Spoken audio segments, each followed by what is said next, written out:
Bahkan terkadang Nabi keliru, Umar yang benar. Bahkan terkadang Nabi keliru, Umar yang benar. Bahkan terkadang Nabi keliru, Umar yang benar. Ana fima qablakum minal umami nasun muhaddatsun. Sungguh pada umat-umat sebelum kalian ada orang-orang yang muhaddatsun, diberi ilham oleh Allah Subhanahu wa taala. Fa iyyakum min ummati ahadun fa innahu Umar.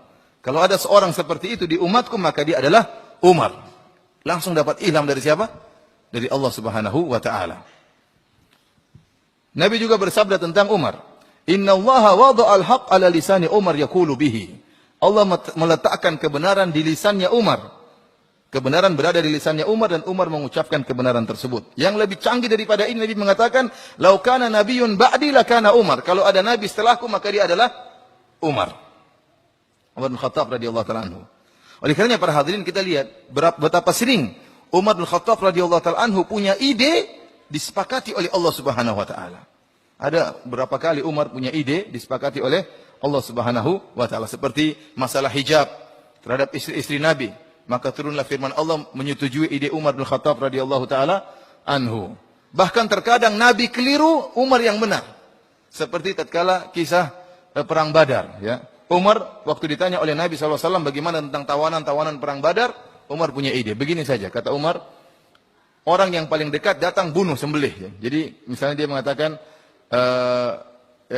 yang sepupu, yang jadi kalau ada sepupunya ditawan di perang Badar, maka sepupunya dari kaum muslimin bunuh langsung sepupunya yang dari orang kafir.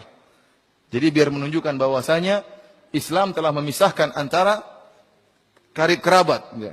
Jadi Islam bisa memisahkan antara kakak dan adiknya, antara ayah dan anaknya. Maka Umar punya ide yang sangat sangar, kata Umar, jangan bunuh sembarang orang, yang bunuh kerabatnya, biar tahu bahwasanya Islam adalah pembeda. Namun Nabi SAW tidak setuju dengan ide Umar ini. Nabi ingin agar ada tawanan-tawanan tersebut ditebus oleh orang-orang kafir, maka akhirnya dijalankan oleh, dan ide ini disetujui oleh Abu Bakar radhiyallahu taala anhu. Maka akhirnya tawanan-tawanan perang Badar tersebut tidak jadi dibunuh, tetapi barang siapa yang ingin menebus maka silakan. Maka datanglah orang-orang kafir, orang-orang musyrikin Arab dari Mekah, kemudian mereka menebus tawanan-tawanan tersebut dengan uang. Ternyata setelah itu Allah menegur Nabi sallallahu alaihi wasallam, ya. Dalam surat Al-Anfal, saya lupa ayatnya, ya. Intinya kemudian Abu Bakar dan Nabi menangis. Ya, Nabi SAW menangis dan Abu Bakar radhiyallahu taala menangis.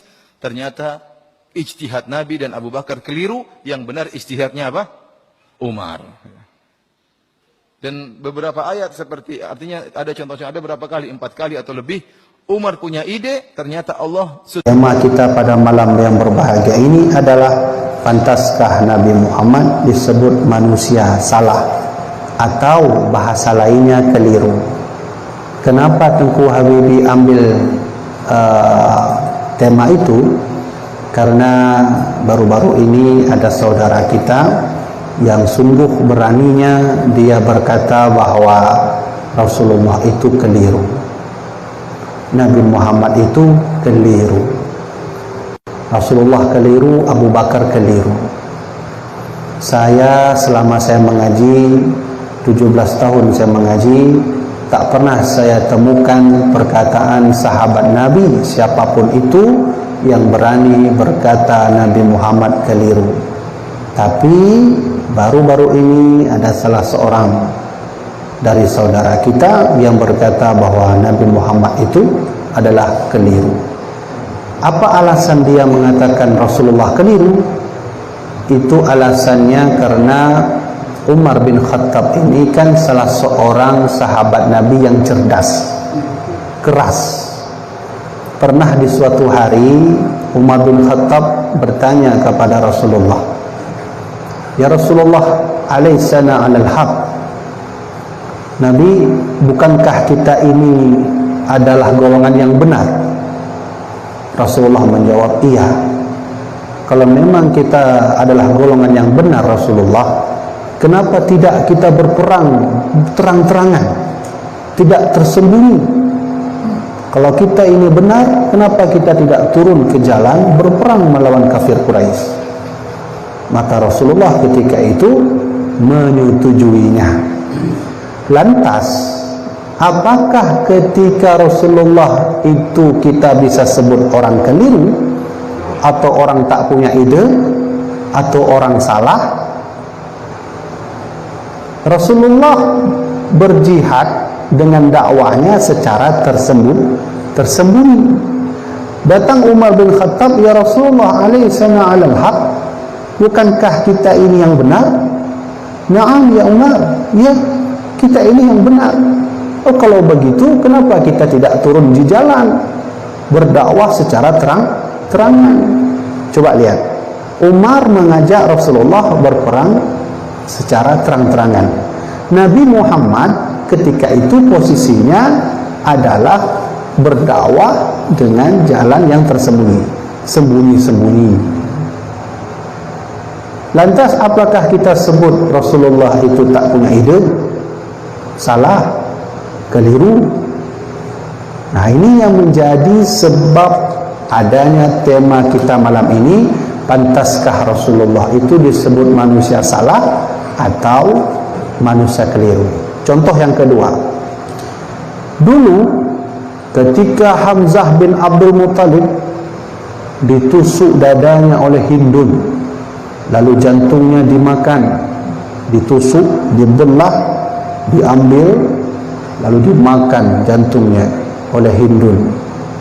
Ketika itu Rasulullah melihat jenazah pamannya sendiri dalam keadaan yang tragis. Rasulullah ketika itu sempat terniat untuk membalas dendam, karena itu pamannya, orang yang paling Nabi cintai. Naik Rasulullah untuk perang dengan alasan balas dendam. Lalu Jibril alaihi salam turun menegur Nabi Muhammad, jangan kau berperang atas nama balas dendam, tapi berperanglah atas nama Islam. Lantas, apa masih bisa kita sebut Nabi Muhammad salah? Dengan ketelodoran itu, bisa enggak kita sebut Nabi keliru? Bisa enggak kita sebut Nabi salah? InsyaAllah malam ini kita akan membahasnya. Baik, atau begini saja, saya selama saya belajar agama, saya di pesantren, kami dulu belajar hadis, belajar Sahih Bukhari, Sahih Muslim, kami dulu pernah belajar ilmu hadis. Jamaah, saya tak pernah temukan sedikit pun perkataan Abu Bakar yang menyebutkan nabinya keliru. Saya tak pernah menemukan pendapat Umar yang menyebut Nabi Muhammad keliru. Saya belum pernah menemukan pendapat Utsman yang menyebut Nabi Muhammad keliru. Semua nabi semua sahabat sangat memuji Rasulullah sallallahu alaihi wasallam, tidak menyebut keliru. Waktu saya membuka kamus bahasa Indonesia, apa arti keliru? Keliru itu artinya salah dan sesat. Berani kita bilang Nabi salah? Betakan Nabi salah, mungkin nauring makkah salah. Nabungih ni. Itu begah mak tanya salah. Setingkat mak atau ayah kita disebut keliru atau salah, kita tersendip hati bahwa itu sangat menyakitkan hati. Apalagi Nabi Muhammad sallallahu alaihi wasallam. Okey, Tengku, mana dalilnya Tengku bahwa kita tak boleh menyebut Nabi keliru? Mana dalilnya Tengku bahwa kita tak boleh menyebut Nabi salah? Dalilnya ada dalam surat Al-Ahzab ayat 57. Innal ladzina yu'dzunallaha wa rasulahu la'anahumullaha, sesungguhnya orang yang menyakiti Allah. Nyan Al-Quran. Apa enggak sakit hati Rasulullah? Kalau Rasulullah sakit, Allah berkata dalam surat Al-Ahzab, innal ladzina yu'dzunallaha wa rasulahu la'anahumullaha.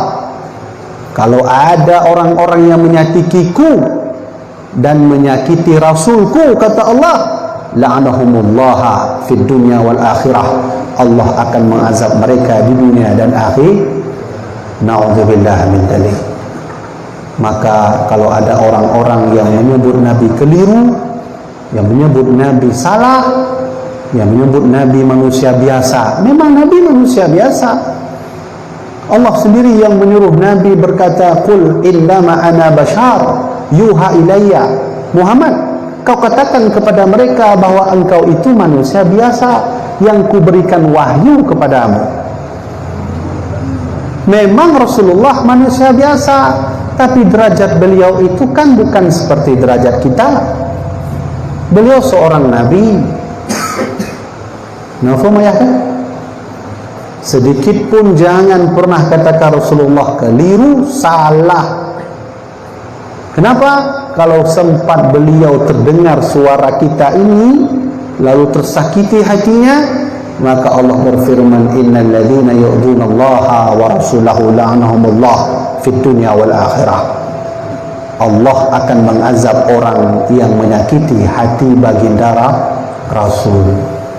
Oh, mana main-main Nabi Muhammadnya. Siapa sih kekasih Nabi? Allah langsung, Sang Maha Pencipta alam. Ya, satu. Lalu apa asbabun nuzul dari surat Al-Ahzab?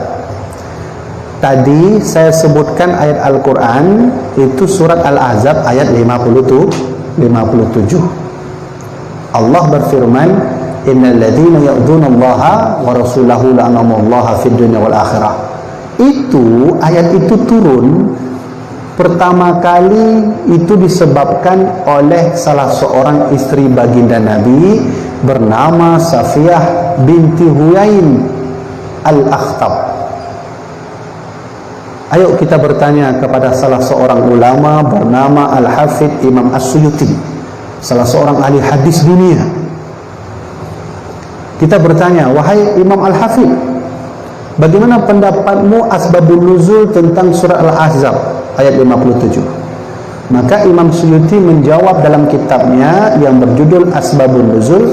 Beliau berkata, ayat ini turun ketika istri Rasulullah yang nomor 11. Ya, Nabi punya istri sampai 12. Ada riwayat mengatakan sampai 13. Namanya Safiyah binti Huyain Al-Akhtab. Ketika Nabi perang Khaybar, yaitu perang melawan Yahudi, maka tertawanlah salah seorang bernama Safiyah binti Huyain dan suaminya. Maka suaminya ditawan oleh Rasulullah dan Safiyah ditawarkan oleh Nabi.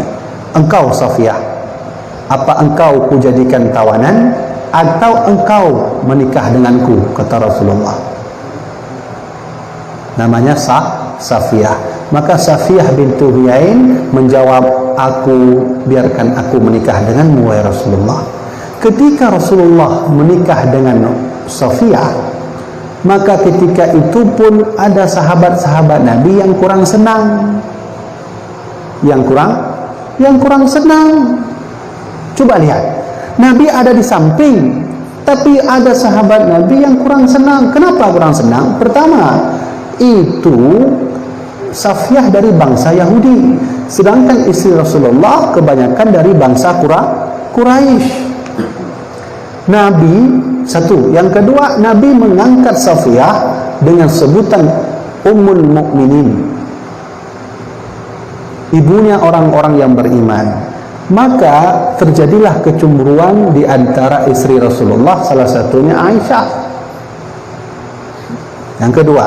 Yang ketiga, ada sebahagian sahabat yang kurang setuju menikahnya Rasulullah dengan Safiyah, sehingga Nabi SAW ketika itu tersakiti hatinya. Turunlah ayat. Nah, ini sejarah turunnya ayat surat Al-Ahzab ayat 57. Turunlah ayat, innal ladzina yu'dzunallaha wa rasulahu la'anahumullaha fid dunya wal akhirah. Sesungguhnya yang menyakiti Allah, orang-orang yang menyakiti Allah Orang-orang yang menyakiti Rasulnya, sungguh di dunia dan akhirat Allah akan mengazabnya. Turun ayat itu, semua sahabat tak berani lagi menyakiti baginda Nabi. Jadi dia main-main dengan Rasulullah. Lantas bagaimana hukum orang yang berkata Nabi itu keliru? Wah, na'udzubillah itu. Nabi itu bukan keliru. Wa ma yantiqu 'anil hawa illa wahyu yuha, kata Allah. Apa yang Nabi bicarakan itu sesuai dengan wahyu. Jadi nggak mungkin salah. Nabi Muhammad nggak mungkin salah karena cara gerak beliau dituntun Jibril. Cara bicara beliau dituntun oleh Allah. Lantas berani kita katakan beliau keliru? Nggak bisa.